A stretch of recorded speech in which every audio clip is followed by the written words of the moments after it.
Hey, good morning, everybody. Good morning.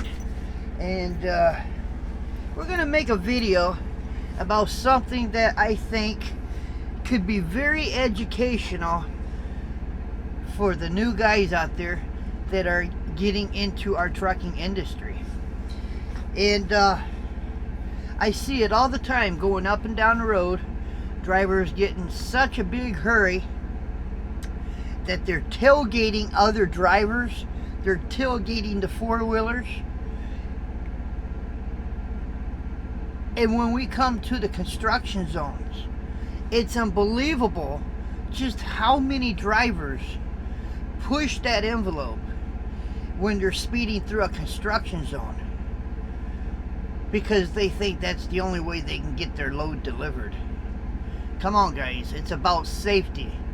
Just how much do you care about your CDL and the public out there? Think about what you're doing before you cross the line. So don't go nowhere. I'm going to show you how you can be on time with every load, every time, without having any panic or without having to tailgate another four-wheeler or another big truck, or before you have that big accident inside a construction zone and you hurt somebody permanently. So don't go nowhere. We'll be right back.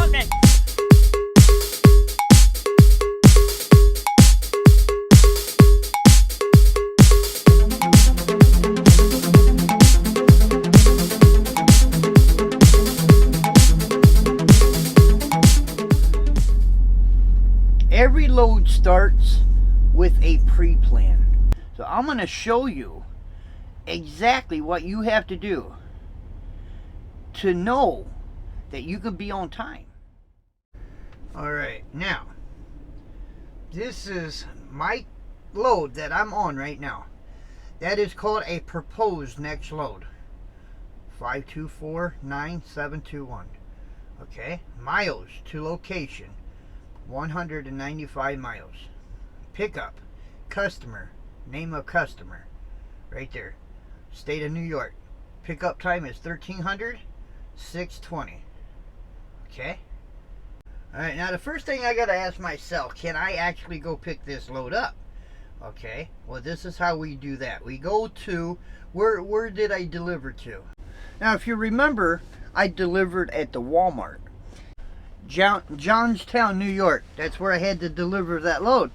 So you need to set yourself down. You need to do your homework and see if you can actually do it. So planning means you being on time, getting up when you're supposed to get up. Don't fart around. Get what you got to get done, and you got to leave on a schedule so you know you could be on time. That's important. You got to be on time. You cannot be lazy. You can't sit in your bunk for 13, 14, 15, 16 hours. Every minute counts. So I open up my old trusty map. Let's go to New York. Alright, there's Johnstown right there. That's where we delivered at the Walmart. Fultonville right there. That's where I that's where I got my trailer washed out. Now, where are we going? Okay, we're going from there. I went all the way up, right there, to Plattsburgh. That's where we went. Then we had to cut through the woods.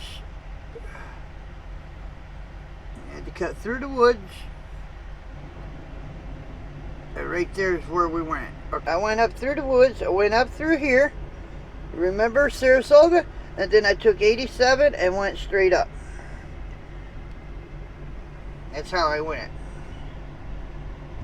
So I planned it that way, and I kind of looked at my route. And there's restrictions. The reason why for the road carrier map is I knew I was going to go through the woods, and there are pages in here in the front of this atlas that will tell you the restrictions for them roads in them states. So I'm writing down my highways. What roads am I going to be on? I'm going through the woods. So what road am I going to be on? So I write all that down. I look in the front of my atlas. I'm looking at finding and seeing if I can see them roads to see if I have any restrictions. Never set your mind on your GPS when it comes to truck restrictions, low overpasses. Don't ever rely on your GPS. Rely on your atlas. This atlas is what's going to keep you from getting in trouble. So I plan, okay, I can go this way, I can go that way, I can go this way. Okay, I'm good. From Johnstown all the way to Saratoga Springs, all the way to 87, I knew I was good. No worries. No worries at all. So I go up 87. Same, I got to go through the woods. In Plattsburgh, I have to go through the woods to get to my pickup. So I'm going through the woods again. The interstate I'm not too worried about. Although in New York, you cannot take parkways. You cannot take parkways in New York in a commercial truck. So you also got to make sure you're not going to be on no parkways. So after I check everything out and I can actually do this, and I do all this while I'm parked at the Walmart. I don't wait till I'm done there. I do this while I'm sitting, right? So this is a good time to do my homework. So I'm sitting there saying, yeah, I can do the trip. Now I know I can go up through the woods, 87, and then through the woods again to get to my pickup. Now I got 197 miles. Rhonda, my GPS said I had 202. Okay, as soon as I knew I can run this route, then I programmed Rhonda. Alright, now I'm programming Rhonda accordingly to the map that I set myself to go up to pick up my load. Now it's 202. You guys have a calculator? I think every cell phone today has a calculator on it, okay? So, I go to my calculator. If you don't have a calculator, get you one. It's a good tool to have. 202, 202 miles. How fast am I going to go on this trip? I plan every trip at 50 miles an hour. Every trip. Every trip. I divide that by 50. Why 50? I know I'm going to go up through the woods. A lot of these roads I'm not going to be able to do 65 or 60 or 55. Some of these towns are going to have a 35 mile an hour speed limit. The only place that I'm going to possibly be able to do 65 is 87. That's if there's no accidents or construction or anything that's going to slow me down. But I plan at 50 miles an hour. So 202 miles, divide that by 50, is 4 hours and 4 minutes. See that? 4 hours and 4 minutes. Alright? So now I know it's going to take me 4 hours and 4 minutes at 50 miles an hour. Yes, I could probably make up that time when I got on 87. Alright, I'm going to probably do 65. So what that is going to do is it's going to cause my clock. You can actually literally make your clock run backwards. You can. If you plan at 50, yeah, you can run 65, you're going to gain more time. But if you ran into a traffic situation where you can't do 65, you covered your butt by planning at 50 miles an hour. I knew I could be up there by 12:33. Alright. So, yes, I can pick up that load. And it's the same as going from my pickup to Springfield. Okay? It's 1,200 and something miles. I picked it up on a Thursday. Was it Thursday? Yeah, picked it up on a Thursday. And I got Friday, Saturday. Got to be there by Sunday morning. So we're just going to use this for an example. 1,200. Let's say 1,200 miles. Just 1,200 miles. Okay, I picked it up on Thursday. 1,200 miles. Right? You're thinking, well, that's easy to do. That's 600 a day. You can do 600 even if I'd have picked up my load on Thursday. Went somewhere short to go to bed. and woke up the next morning, it's Friday, right? And you say, well, 600 miles on Friday, 600 miles on Saturday, there's no issue there. You could be there by Saturday evening for a Sunday morning delivery. You're correct, but again, I plan at 50 miles an hour. I plan at 50 miles an hour, no matter what. Okay, so we're gonna say 1,200 miles. That's 1,200 miles. Divide that by 50. 24 hours. It's going to take me 24 hours to actually literally do that run. You got to add your sleep to your trip. You got to, because it's part of that trip. You're going to have to sleep, right? If it was to take me 24 hours to run that straight mileage, no stopping, no sleeping, no nothing, how many sleepers would that take? I got a 2, 24, I got a 2. It's going to take 2 sleeper bursts, 2 10-hour sleeper bursts to get from my pickup to Springfield. Okay? Now, I go up there. Now, remind you, I already had 197 or 202 miles to run up to go pick up this load. So I get up there. Let's say it takes them 2 hours to load me. There's 4 hours plus 2. There's 6 hours. Okay.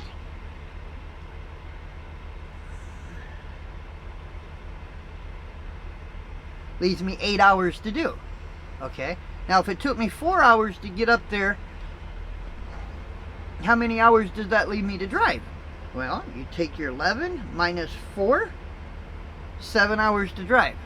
Right? So now, you pick up your load, 2 hours. You only took 2 hours from your on duty. You didn't take the 2 hours from your driving. So, you got 7 hours to drive. So you pick up your load and you roll. Okay? Now in my case, I took Highway 11 from my pickup down through the woods. Again, as I'm in that dock, I'm looking at my map. I'm taking Highway 11. I'm looking at Highway 11. Is there any restrictions? There was none. What did that end up putting me? Ended up putting me just north of Syracuse on 81. Okay? Now, it didn't take up my whole 7, but it was pretty close. Because, you know, I'm going through the woods, I'm going through these little towns, but I planned my trip from pickup to Springfield at 50 miles an hour. Alright? So, I get to my first stop, or my first break. I take my first 10-hour break. Okay? Then, okay, I take off. I get as far as where I'm at right now, which is Indiana. I took another 10. Now, there's my 2 breaks. Today we're rolling. I'm only 8 hours and 4 minutes from Springfield, from where I'm at. I plan at 50 miles an hour. Okay? I'm going to have a little bit of cushion time. Cushing is always nice. You get down there, let's say you get, like in my case, if I got to Springfield by 3, now you're allowing yourself to have an 11-hour break if you want. You're allowing yourself to be able to wash your clothes if you want. But you're down there by your pickup. Alright? Always make sure that you have that 10-hour break, if you can, before you make that delivery. Because dispatch likes that. You're fresh. You're good to go. They can say, here's another load proposal. Now, let's say you drive, you get down to your pickup, then you got to make your delivery before a break. Well, they can't really pre-plan you because you have no hours left. You may have an hour or 2, but you're not really going to have no hours left. And you can cheat yourself out of an extra run. So always try to make sure you have that break before you make that delivery. So that way, when you're offloaded, you can roll. There's no reason why a driver has to drive like a crazed maniac going through a road construction zone, or he's got to be 4 foot behind your back bumper. Trust me, guys, driving a car and have a Freightliner or a Peterbilt or or a Volvo grill, and that's all you can see out your rearview mirror. That's insane. You're not being a professional if you're tailgating another car. You're just asking for trouble, and I hate it. That's my biggest pet peeve, when somebody's got to tailgate another four-wheeler. Don't do it. You're a professional. You can kill that individual. What's more important to you? That load or the safety of the public? What's more important to you? Because if you think that load is more important than that four-wheeler in front of you, do me a favor and get the hell out of trucking. Because you're just aiming to kill somebody. And I'm telling you right now, you kill somebody's wife and their kid because you're tailgating them, despite that you're thinking they're going too slow or whatever. It doesn't matter. You don't push that car. You kill that family, and you're going to have a crazed husband looking for your ass, and he's going to want to shoot you. And think about it. If you were in their shoes and a truck driver ran over your family, don't tell me that you're not going to want to feel like shooting them. Plan your trips. 50 miles an hour. 50 miles an hour. It doesn't matter. You're doing it at 50 because why? Because you have road constructions. You got stuff happens out here on the road. Drivers get crazed maniac, and they curse out these cars. Oh, son of a bitch, he's not driving. He just come on, man. Who's the professional here? Thank you for watching. Be safe, and we'll catch you on the next one. Later.